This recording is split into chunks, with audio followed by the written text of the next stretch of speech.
बरे का गंगू? नाही, कोणाला किंमतच नाही आमची इथे. जरा काही वावगा शब्द गेला ना तोंडून की लगेच जगभर दवंडी पिटवली जाते. पण आम्ही इथे रक्त आटवून दिवस रात्र झिजतो या घरासाठी, हे काही कुणाच्या लक्षात येत नाही. काय गो लक्ष्मी, मला सांग, कशासाठी बोलते मी? सांग ना, कशासाठी बोलते? ते तुम्ही त्याचा पप्पा काय करतेस? बोल ना, कशासाठी बोलते? अगो, रानड्यांची आबरू जपण्यासाठीच बोलते ना. हो. पण कोणाला काही आहे का त्याचे? नाही म्हणजे आम्ही पूजा बांधायची आणि आशीर्वादाच्या ऐवजी मिळतो खरपूस प्रसाद आम्हाला. काय झाले आहे? काय झाले आहे? आणि त्या लक्ष्मी आणि गंगूत कशाच धरताय वेठीस? काय बोलायचे आहे ते माझ्याशी सरळच बोला ना. तू वागलीस का सरळ? यांना जाऊन तक्रार केलीसच ना की मी रमेशशी टोकाचे वागते? केलीस ना तक्रार? हो, केली मी तक्रार. मुद्दामच केली. कारण तुमच्याशी बोलून काही उपयोग झाला असता का सांगा मला. म्हणून नाईलाजाने विठू भाऊजींशी जाऊन बोलले होते. कारण मला या घरात मने कलुषित व्हावयास नको आहे. मागे त्या ताईंच्या दागिन्यांवरून हक्काच्या आणि वाटण्यांच्या गोष्टी आणल्या होत्या तुम्ही या घरात. तसे पुन्हा या घरात घडता कामा नये. आणि या उपरही तुम्हाला जर वाद वाढवायचाच असेल तर आत्ताच भाऊजींशी बोलून सांगलीला जाण्यात. एवढे काही व्याख्यान द्यायला नकोय माई. अगो, प्रेमापोटीच बोलते ना मी. बोलते की नाही? आता तू म्हणत असशील तर चक्कार शब्दही काढणार नाही तोंडातून, मग तर झाले. पण ते यांच्याशी जाऊन काही बोलू नकोस. काय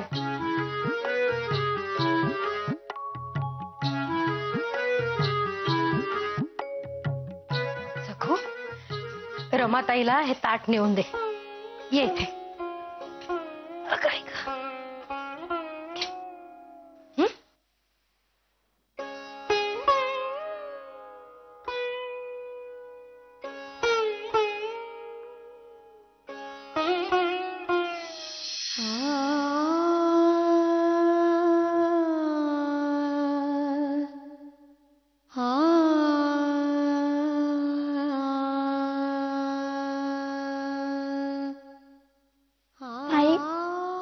असे काय करतेस ग?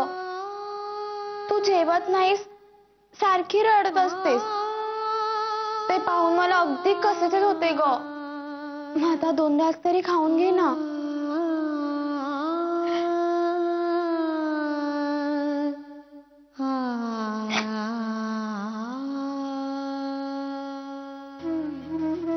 काय करू ग मी बाळा?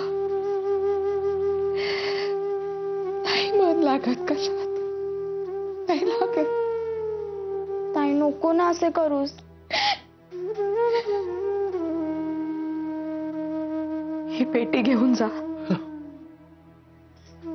आणि समुद्रात विसर्जित करून टाका तिला.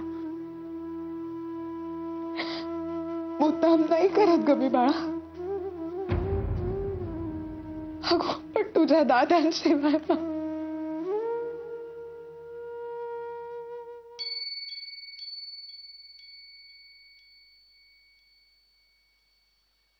रमा वहिनी साहेब,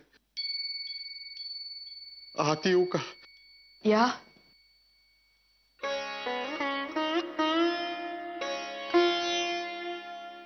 पांडू दादा, पहा ना, मीला किती सांगितलं पण 2 घास सुद्धा खात नाहीये. तुम्ही सांगा ना काहीतरी. आणि हे काय आहे?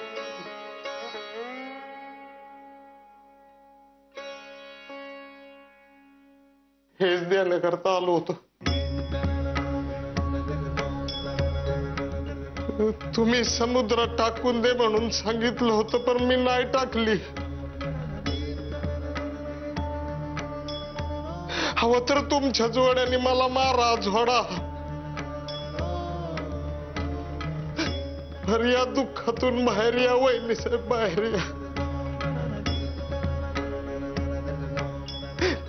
समजे तुमच्याकडे आशेनं बघताय तो. अहो खाली कितीतरी लोक समाचाराला येतात. वहिनी साहेब परत उभ्या राहा. वहिनी साहेब परत उभ्या राहा. आणि आजीबाईंनी तुम्हाला आधारासाठीच दिली ना हो ही पेटी.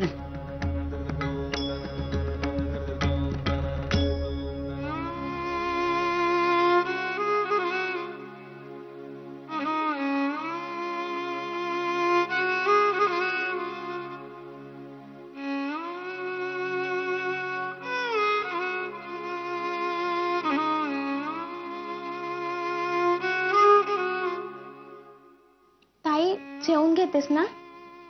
जा ताई जा सखू.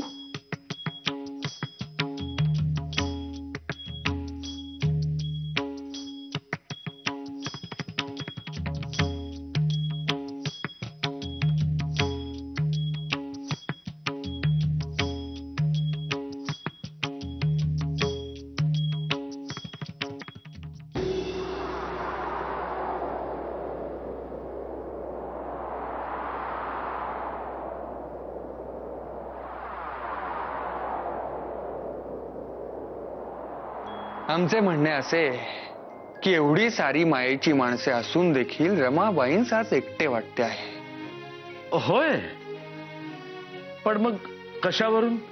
त्यांच आज अगदी एकटे वाटते आहे म्हणूनच त्यांनी आजीची पेटी बाहेर काढली आहे.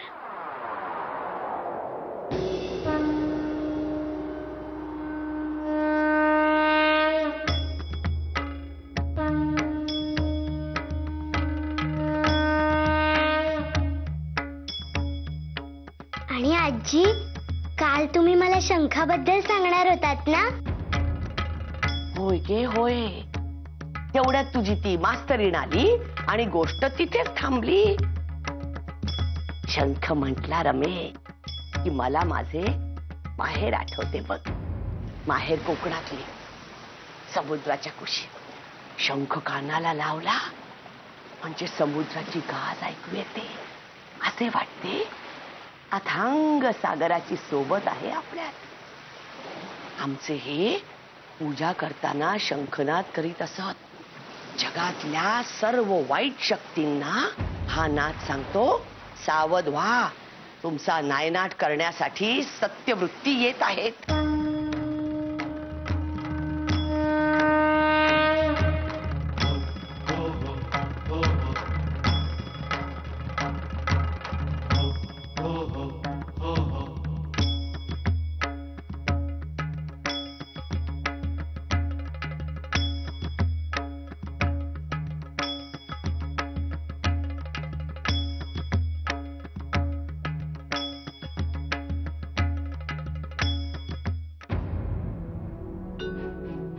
माईसाहेब पांडा, काय झाले रे? ही आजींची पेटी मी रमा वहिनींकडे ठेवून आलो. अगो बाई, मग उघडली तिने? कोण जाण, मी तिथं नाही थांबलो. त्यांची माफी मागितली आणि तिथनं निघालो. पर माईसाहेब रमा वहिनी साहेबांकडे बघवत नाही हो. हो केवढा तेजवान रूप होत, चेहऱ्यावर सौभाग्य कसं झळकायचं. पण आता जशी कापडाची भावली झाल्यागत झाल्यात त्या. म्हणजे प्राणच नाही बघा त्या हात. खरे बोलतोयस रे पांडवा, अगदी खरे बोलतोयस. तिचा प्राणच गेला आहे तिला सोडून. खचली आहे हो माझी रमा. माझ्यावरही अशीच वेळ आली होती. पण आपल्या रमेची गोष्ट अगदी वेगळी आहे. माधवा फक्त तिचा पती नव्हता, तिचा गुरुही होता. जी अगदी भक्ती होते हो तिची आपल्या माधवावर. आणि का नसावी? आपला माधवा 4 सामान्य पुरुषांसारखा कुठे होता? खरंय. पाहिलेस ना पांडवा, त्याला निरोप देण्यासाठी केवढी गर्दी लोटली होती ते. होय. समाचारासाठी सतत माणसे येत आहेत. पत्रे, तारा सुरूच आहेत. अगदी लोकांनी शोकाकुल होऊन व्यवहार बंद केले. साऱ्या वर्तमानपत्रात सारखे काहीतरी लिहून येते आहे. ठिकठिकाणी शोकसभा होत आहेत आपल्या माधवाच्या. आपल्यासाठी तो फक्त आपला माधव होता, पण परवा लोकांच्या डोळ्यातून पाहिले तेव्हा पुन्हा एकदा कळले किती मोठा होता आपला माधव.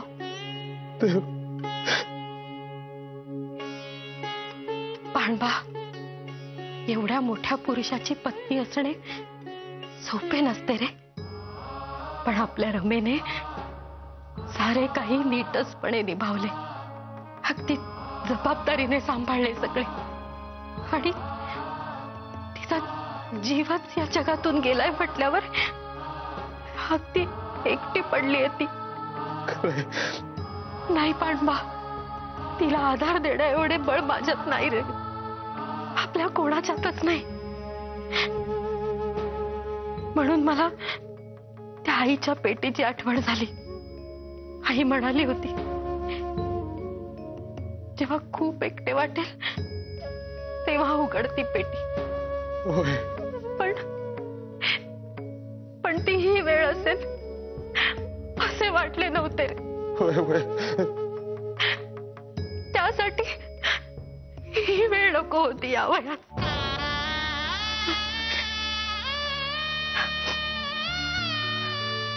तुला एक सांगू, माझी आई माझ्या वडिलांसोबत 1857च्या उठावात अगदी खांद्यात खांदा लावून वावरली. आम्ही मुलेही तशीच निर्भीड होऊ असे वाटले होते ती. पण आम्ही अगदीच सामान्य, अगदीच मध्यम निघालो. पण रमेची पारख अगदी अचूक केली होती माझ्या आईने.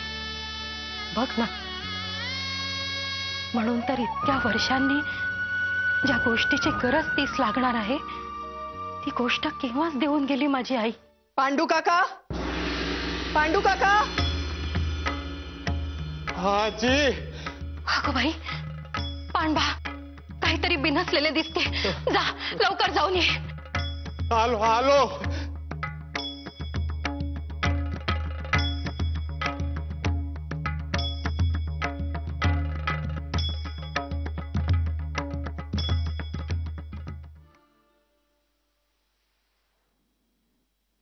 जी वहिनी साहेब.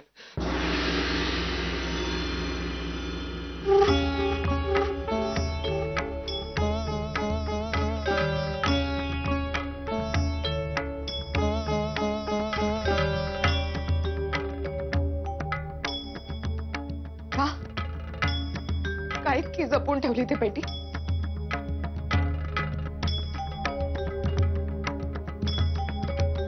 नेऊन टाका समुद्रात म्हणून सांगितले होते ना मी.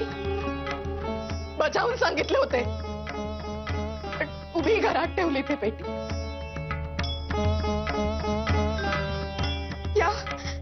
या पेटीमुळे ही पाळी आली आहे माझ्यावर. एकटी झाली मी. ही पेटी नसते ना तर तुमचे धाकले मालक असते या जगात. मी कधीच एकटी पडले नसते. या पेटीमुळे आला एकटेपणा माझ्या माथी. मला कळले होते ते, कळले होते मला. म्हणूनच सांगितले होते ही देऊन टाका पेटी समुद्रात, पण नाही ऐकलेत तुम्ही तशीच ठेवलीत ना. मी गमावून बसले त्यात तुमच्यामुळे.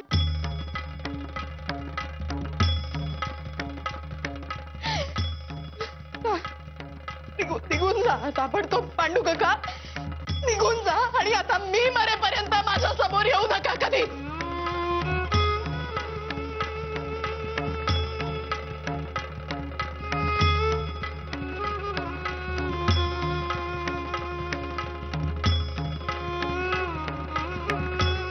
जा.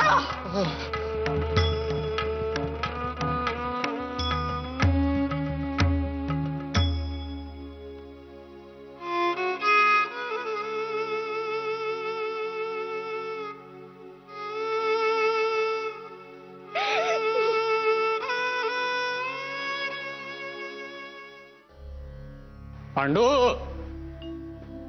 ए पांडू, गेला तरी कुठे हा?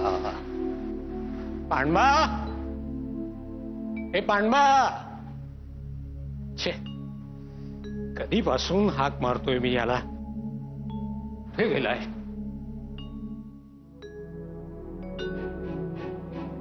काकासाहेब, काही काम होते का?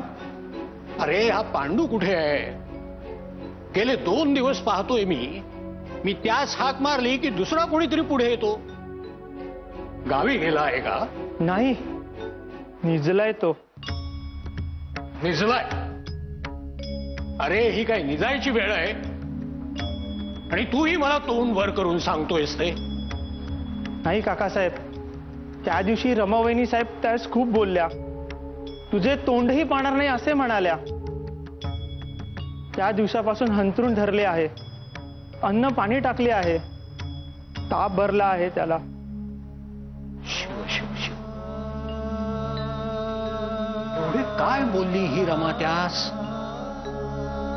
हे मला ठाऊक नाही काकासाहेब. ठीक आहे, जा तू जा.